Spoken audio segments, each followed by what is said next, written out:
घड़ी वो लम्हो वो पल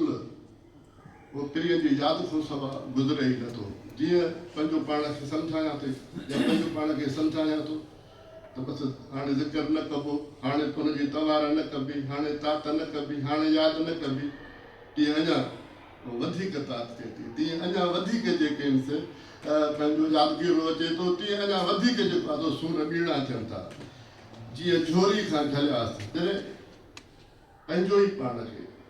झुरण खां झोरी खां यादगीरे खां उन पोइ झलियो थो तीअं अञा वधीक जेको आहे झुरण थी थो वञे तीअं अञा वधीक ॻोड़ा घड़ी था पइनि तीअं अञा वधीक जेको आहे पंहिंजो झुराण थो थी पए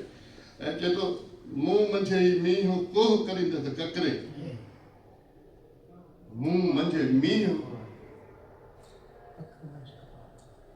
त चए थो मुंहुं मंझे मींहुं त मुंहिंजे अंदरि में आहे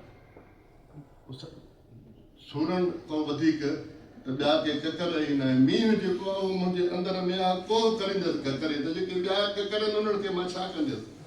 सरलो सारो ॾींहुं सॼो ॾींहुं मींहुं वसे थो मुंहिंजे अंदरि में पंहिंजे महबूब जे विछोड़े ऐं महबूब जे फिराक जो मुंहुं पिरियां जो न लहे जो से सुपरे सह तनी सी ओरिया ये तो जेके जो से संभर जन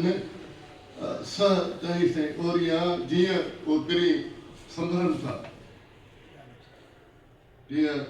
मां पंहिंजो साह उनजे मथां जेको आहे कुर्बान करे छॾियां थो मां उनजे मथां गौर करे छॾियां थो लव लव हेठि वञनि जॻूं रबाबनि जी ऐं उनखे जीअं उनजी संभाल थिए थी तीअं मुंहिंजी हर रग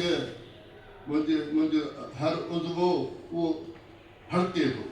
फड़कणु पैदा थो थी पए उनखे जेको आहे पंहिंजो यादि करे ऐं चतुर रहे न चित वेणे लाॻियो